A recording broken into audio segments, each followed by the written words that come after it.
لا حول ولا قوة إلا بالله العلي العظيم. أعوذ بالله من الشيطان اللعين الرجيم. بسم الله الرحمن الرحيم. الحمد لله رب العالمين، والصلاة والسلام والتحية والإكرام على النبي الأمي حبيب قلوبنا وطبيب نفوسنا وشفيع ذنوبنا بالقاسم محمد.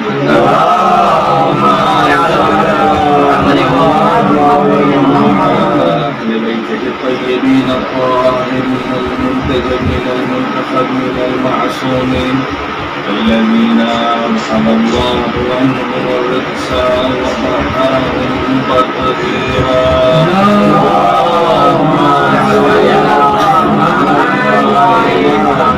لعنة الله على أعدائهم أجمعين من يوم عداوتهم إلى قيام يوم الدين.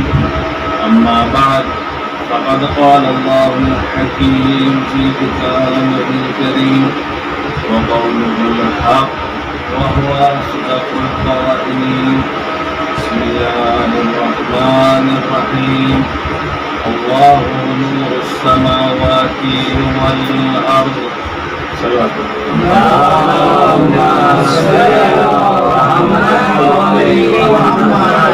سب سے پہلے میں آمدار کرتا ہوں جو ملا شعراء کرام اور جو حضرات اس محفل میں شرکت کرنا دیتے بانیان اور حاضرین کے تمام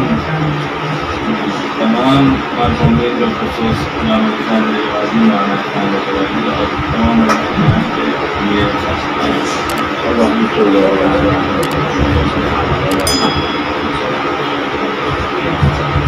بسم اللہ الرحمن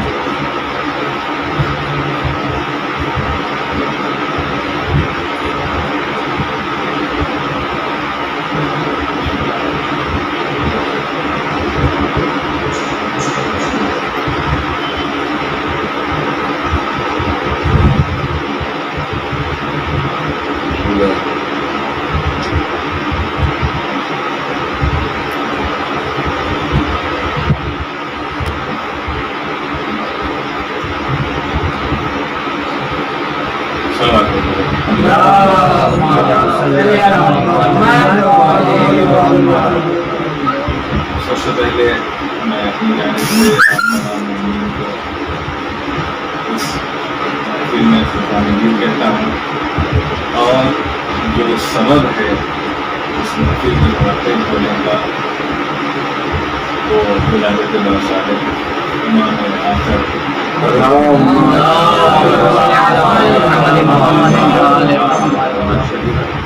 کی مبارکباد پیش کرتا ہوں، اور بہت مختصر وقت میں چاہوں کہ اپنی معلومات کو آپ کے سامنے پیش کریں۔ اللہ سبحانہ وتعالیٰ قرآن کریم کی سورہ نور کی ابتدائی آیت کے چند الفاظ میں نے آپ کے سامنے مکمل آیت جو چند الفاظ آپ کے سامنے میں نے پیش کیا کہ اس میں یہ ارشاد فرما رہا ہے کہ اللہ نور السماوات والارض۔ اس آیت کو منتخب کرنا یا سلیکٹ کرنے کی وجہ یہ ہے کیونکہ یہ محفل نور اور اس آیت میں بھی لفظ نور پایا جاتا ہے، اور یہ آیت بھی سورہ نور ہے۔ اس کی جو خصوصیت ہے لفظ نور کی، لفظ نور میں کچھ وہ خصوصیات پائی جاتی ہیں جو دوسری چیزوں میں نہیں پائی جاتی، اور اگر آیات روایات میں دیکھا جائے تو لفظ نور کا استعمال بہت ساری چیزوں کے ساتھ کیا گیا ہے، جس میں سے ایک خود اللہ اپنی ذات کے لیے استعمال کرتا ہے کہ اللہ نور السماوات والارض، ایک خود اللہ اپنے لیے استعمال کر رہا ہے۔ دوسری روایات میں یہاں ملتا ہے کہ العلم نور، علم کے لیے بھی لفظ نور کا استعمال کیا گیا ہے. دوسرے مقامات پہ ایمان کے لیے لفظ نور کا استعمال کیا گیا ہے, تقویٰ کے لیے لفظ نور کا استعمال کیا گیا ہے. اور اسی کے ساتھ ساتھ ہمارے اور آپ کے آخری امام آخر الزمان جو اللہ تعالیٰ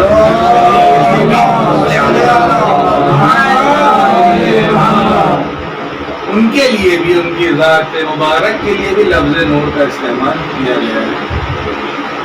اب آپ یہاں کا ادبا موجود ہیں, یہ بہتر جانتے ہیں کہ ہر زبان میں جب کسی لفظ کو استعمال کیا جاتا ہے اور اگر ایک لفظ کسی ایک سے زیادہ چیزوں کے لیے استعمال کیا جا رہا ہے تو اس میں کوئی نہ کوئی وجہ اشتراک ہونا چاہیے. وجہ اشتراک کا مطلب وہ کامن گراؤنڈ جس کے اوپر ہر چیز کو لا کے جمع کیا جا سکے. اللہ کو کیوں نور کہا جا رہا ہے, اس میں کیا خصوصیت ہے؟ اسی کے طریقے سے اگر علم کو بھی نور کہا جا رہا ہے تو اس میں بھی کوئی نہ کوئی ایک ایسی خصوصیت ہونی چاہیے جو اللہ میں پائے. اگر ایمان کے لیے استعمال کیا جا رہا ہے اس کے اندر بھی وجہ اشتراک ہونی چاہیے. اگر ایمان کے لیے استعمال کیا جا رہا ہے تو اس میں بھی وجہ اشتراک پایا جانا چاہیے. جب تک کہ وجہ اشتراک یعنی کامن گراؤنڈ نہیں ہوگا لفظ کا استعمال بظاہر صحیح نہیں ہے. اب جب کہ ان تمام چیزوں کے لیے لفظ نور کا استعمال کیا گیا ہے تو جب تک اس لفظ کی تعریف بیان نہ ہو جائے تب تک معنی کو سمجھنا ممکن نہیں ہے. نور کسے کہا جاتا ہے؟ ہم اور آپ جیسے ہی لفظ نور کو سنتے ہیں تو ہمارے ذہن میں ایک روشنی کی تصویر آ جاتی ہے, یعنی کوئی نورانی شخصیت, کوئی نورانی چیز جس کے ذریعے سے تمام چیزیں روشن ہیں. نور کے اندر دو خصوصیت پائی جاتی ہے. نور وہ چیز ہے کہ اگر انسان اندھیرے میں ہو, اگر انسان تاریکی میں ہو, جس سمت سے بھی جس طرف سے بھی نور آ رہا ہوگا انسان اس طرف حرکت کرے گا. اللہ نور السماوات والارض. ہم یہ دیکھ رہے ہیں کہ اللہ وہ نور ہے جو انسان کو ظلمت گمراہی سے نکال کے ہدایت کی نور کی طرف لے جاتا ہے. گمراہی کی طرف سے اگر ہدایت کی طرف جانا ہے تو ہمیں اللہ کی طرف حرکت کرنی ہوگی. نور کی خصوصیت یہ ہے کہ مثال کے طور پر ہم اس کمرے کو ایک دم اندھیرا کر دیں, ہم اور آپ اتنے لوگ اگر بیٹھے ہوں, اگر یہاں پر بالکل گھپ اندھیرا ہو تو سب کے سب موجود ہوں گے لیکن کوئی ایک دوسرے کو دیکھ نہیں سکتا. جیسے ہی ہم نے لائٹ آن کیا ویسے ہی آپ مجھے دیکھ سکتے ہیں, میں آپ کو دیکھ سکتا ہوں. یعنی نور کی خصوصیت یہ ہے کہ جیسے ہی خود روشن ہوگا, جیسے ہی خود روشن ہوگا, خود تو روشن ہوگا ہی, اس کے ساتھ ساتھ دوسروں کو بھی نورانی کرے گا. ایک خصوصیت یہ کہ خود روشن ہے, ہم تاریکی میں ہے, اندھیرے میں ہے, دور سے کہیں دیکھا کہ ایک بلب کہیں ایک چراغ جل رہا ہے, کچھ دکھائی دے چاہے نہ دکھائی دے, لیکن وہ نور ہمیں دکھائی دے رہا ہے, ہم اس نور کی طرف حرکت کر سکتے ہیں, جا سکتے ہیں. لیکن اسی کے ساتھ ساتھ دوسری خصوصیت جو میں نے آپ کے سامنے عرض کی کہ نہ فقط نور خود روشن ہے بلکہ اس کا کمال یہ ہے کہ جو لوگ اور جو شے ظلمت اور تاریکی اور اندھیرے میں ہے اس کو بھی روشن کر دے. اللہ یہ کہہ رہا ہے کہ اللہ نور السماوات والارض. ہم اور آپ اس زمین پر بیٹھے رہیں, ایک دوسرے کے ساتھ رہیں, ایک دوسرے کے آمنے سامنے رہیں, لیکن جب تک کہ یہ نور الہی ہمارے سامنے نہ ہوگا ہم ایک دوسرے کو نہیں دیکھ سکتے. ہم ایک دوسرے کو نہیں دیکھ سکتے. کیوں؟ کیونکہ دیکھنے کے لیے نور کی ضرورت ہے. چاہے آپ اس کو اگر جو فزکس کے پروفیسر ہیں ان سے آپ پوچھئے کہ یہ کائنات کی اوساع کتنی ہے, یہ کائنات کتنی بڑی ہے. آج علم بہت ترقی کر گیا ہے, چاند ستاروں اور یہاں مارس پہ جانے کی باتیں ہو رہی ہیں, لیکن کوئی یہ بتائے کہ کائنات کی وسعت کتنی ہے. تو اب ان کے یہاں ایک لفظ استعمال کیا جاتا ہے لائٹ ایئر. لائٹ ایئر کا مطلب ہے کہ نوری سال، یعنی سب سے تیز چلنے والی شے وہ نور ہے، وہ لائٹ ہے۔ 3 لاکھ کلومیٹر پر سیکنڈ کی رفتار سے نور چلتا ہے۔ سورج کی روشنی کو زمین تک پہنچنے میں تقریباً 8 منٹ اور 20 سیکنڈ لگتا ہے۔ ممکن ہے جو ستارہ ہم کو رات میں دکھائی دیتا ہے وہ ایک ایسا ستارہ ہو جو در حقیقت ختم ہو گیا ہو، منفجر ہو گیا ہو، پھٹ گیا ہو، ختم ہو چکا ہو، لیکن چونکہ اس کا نور اس زمانے سے چلا تھا اور وہ وہاں سے سفر کرتے کرتے اب یہاں پہنچا ہے، اب پتہ نہیں وہاں ہے بھی کہ ختم ہو گیا۔ اس کا مطلب یہ کہ اگر بہت بڑے سائنسداں بھی جو ہیں وہ بھی بیان کرنا چاہتے ہیں کہ کائنات کی وسعت کتنی ہے تو وہ بھی نور کا ہی سہارا لیتے ہیں۔ اب اللہ یہ کہہ رہا ہے کہ میں نور ہوں، کیوں؟ کیونکہ میں خود بھی روشن ہوں اور میں نے اپنی ذات کے ذریعے سے کائنات کو بھی روشن کر رکھا ہے۔ اس کے بعد اگلے مرحلے میں جو میں نے وجہ اشتراک کی بات کی، العلم نور، علم بھی نور ہے۔ خصوصیت کیا ہے؟ خصوصیت یہ ہے کہ یہ علم جس کے دل میں ہوگا وہ خود بھی روشن ہوگا اور جو لوگ اس کے اطراف میں ہوں گے ان کی ذات کو بھی عالم روشن کرے گا۔ یہ لائبریری بھی اسی نور کا ایک مصداق ہے۔ جہاں پر یہ علم کا نور موجود ہے، اب ہماری ذمہ داری یہ ہے کہ ہم اس نور کے اطراف میں آ کے جمع ہو تاکہ ہماری ذات بھی نورانی ہو۔ ایک صلوات پڑھ دیجیے۔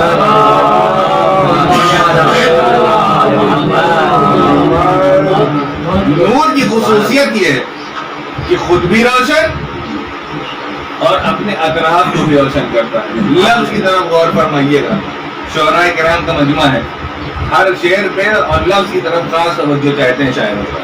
میں بھی چاہتا ہوں کہ تھوڑا سا لفظ کی طرف توجہ دیں۔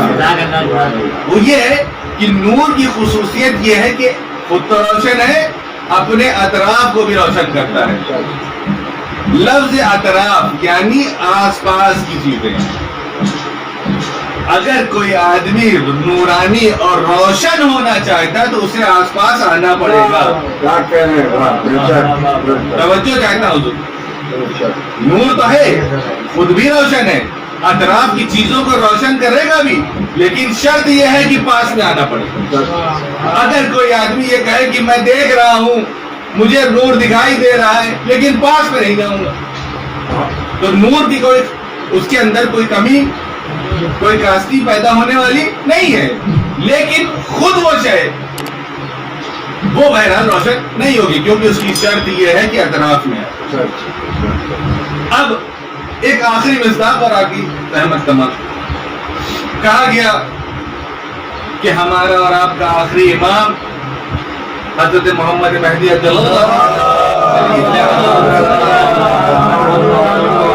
قائم آل محمد کی مثال بھی نور کی طرح ہے۔ جب نور کی طرح ہے، نور کی ایک خصوصیت یہ ہوتی ہے کہ وہ چھپ نہیں سکتا۔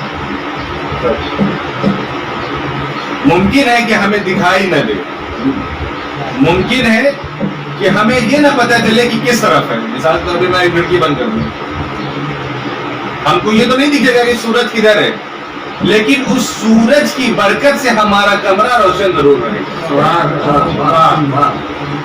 ہم اسے نہیں دیکھ پا رہے ہیں۔ عام طور پہ یہ خیال پیدا ہوتا ہے کہ ہمارا امام ہے تو کہاں ہے، ہم اسے کیوں نہیں دیکھ پا رہے۔ ایک کلاس میں یہ بحث ہو رہی تھی کہ اگر ہمارا امام موجود ہے تو ہم اسے کیوں نہیں دیکھ پاتے ہیں۔ استاد سامنے کھڑا ہوا ہے، استاد نے اپنے طالب علموں سے کہا کہ آپ مجھے دیکھ سکتے ہیں جیسے میں آپ کے سامنے ہوں اور آپ میرے سامنے ہیں، تو آپ کا جواب یہی ہوگا کہ جی میں آپ کو دیکھ سکتا ہوں۔ میرا بھی جواب ہوگا کہ جی میں آپ کو دیکھ سکتا ہوں۔ لیکن اگر آپ سب اس طرف دیکھ رہے ہوں اور میں جا کے ادھر بیٹھ جاؤں، کیا ہم کمرے سے باہر چلے گئے ہیں؟ کیا ہمارے اور آپ کے درمیان میں کوئی پردہ حائل ہو گیا ہے؟ کیا ہمارے اور آپ کے درمیان میں کوئی فاصلہ آ گیا ہے؟ کچھ نہیں ہوا. ہم بھی ایک کمرے میں ہیں, آپ بھی ایک کمرے میں, ہم بھی ایک دوسرے کے سامنے ہیں, آپ بھی ایک دوسرے کے سامنے ہیں, لیکن دیکھ نہیں پا رہے. کیوں؟ کیونکہ ہم امام کی طرف دیکھ نہیں رہے, اس لیے نہیں دیکھ پا رہے. جس دن ہم یہ متوجہ ہو جائے کہ امام کس طرف ہے, اس کی ذات کس طرف ہے, اس دن ہم امام کو دیکھ بھی سکیں گے, بھلے ہی آپ اپنے حساب سے نہ دیکھ سکیں. مولا کائنات فرماتے ہیں میں نے خدا کو اگر نہ دیکھا ہوتا تو میں اس کی پرستش نہ کرتا. اگر اتنا جملہ کہہ کے خاموش ہو جاتے تو ہم آپ کام اور آپ کہتے یہ کیسا خدا ہے جس کو میرے کائنات نے دیکھ لیا اور ہمیں نہیں دکھائی دے رہا. نہیں, میں نے اگر خدا کو دیکھا ہے تو اپنے دل کیا.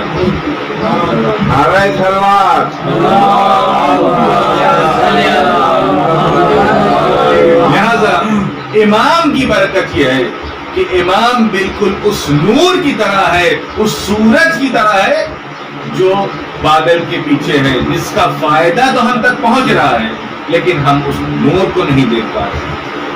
جس کا جو فضل و کرم ہے وہ ہم تک پہنچتا ہے, اس کی برکتیں ہم تک پہنچتی ہیں, لیکن ہماری بدبختی یہ ہے کہ ہم اس نور کی زیارت نہیں کر سک رہے ہیں. بس عزیزوں, آپ کی رحمت تمام. عام طور پر میں شاعر نہیں ہوں, لیکن چونکہ محفل میں آیا ہوں اور ایک چاہتا ہوں کہ میں بھی اپنی طرف سے تبرکن شامل ہو جاؤں ثواب میں.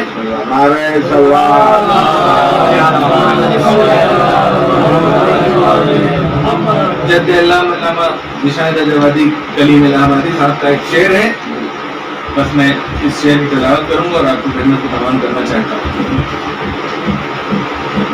آپ ارشاد فرماتے ہیں کہ خود امام زمانہ جل اللہ تعالیٰ فرجہ الشریف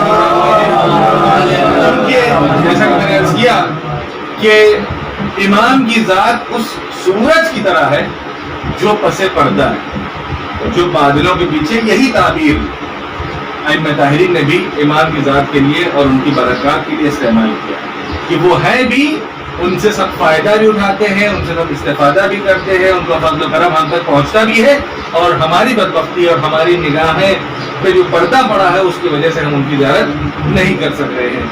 تو عرض کیا ہے, رخ سے پردے کو ہٹاؤ تو مزہ آ جائے, رخ سے پردے کو ہٹاؤ تو مزہ آ جائے, دہر کو طور بناؤ تو مزہ آ جائے, دہر کو طور بناؤ تو مزہ آ جائے, میری راتوں میں شب نور نہیں ہے کوئی, شب نور ہے, میری راتوں میں شب نور نہیں ہے کوئی, رخ روشن جو دکھاؤ تو مزہ آ جائے, شور برپا ہے پس پردہ نہیں ہے کوئی, شور برپا ہے پس پردہ نہیں ہے کوئی, ایسے میں پردے کو اٹھاؤ مزہ آ جائے, ایسے میں پردہ اٹھاؤ تو مزہ آ جائے, کہتے ہیں پانی پہ ممکن نہیں سجدہ کوئی. مولا کائنات مولا امام زمانہ جب آئیں گے تو پانی پہ مصلی بچھائیں گے, کہتے ہیں پانی پہ ممکن نہیں سجدہ کوئی, تم مصلی جو بچھاؤ تو مزہ آ جائے. نقش کاغذ پہ تو دنیا نے بہت دیکھے ہیں, نقش کاغذ پہ دنیا نے تو بہت دیکھے ہیں, نقش پانی پہ جماؤ تو مزہ آ جائے. لاکھوں مرحب ہے کوئی حیدر کرار نہیں, لاکھوں مرحب ہے کوئی حیدر کرار نہیں, زور حیدر جو دکھاؤ تو مزہ آ جائے. اور اگلا شعر ہے جو یوم خندق جو امام امیر المومنین نے جو ضرب چلائی تھی, جس کے بارے میں لکھا ضربۃ علی یوم الخندق افضل من عبادۃ, اور اس کے بارے میں کہا جاتا ہے کہ اگر انہوں نے اپنی تلوار کو, جبرائیل نے اگر اپنے پر کو نہ رکھا ہوتا تو وہ تلوار کو اپنی نہ روکتے. شعر ملاحظہ ہو, زد پہ جبریل امی اب نہیں آنے والے, زد پہ جبریل امی اب نہیں آنے والے, اب جو تلوار اٹھاؤ تو مزہ آ جائے. مدتیں گزری میرے دل میں سمائے ہو تم, مدتیں گزری میرے دل میں سمائے ہو تم، اب جو آنکھوں میں سماؤ تو مزہ آ جائے۔ خاص طور پہ توجہ چاہتا ہوں کہ امتوں کو تو سبھی لوگ پڑھاتے ہیں نماز، امتوں کو تو سبھی لوگ پڑھاتے ہیں نماز، تم نبوت کو پڑھاؤ۔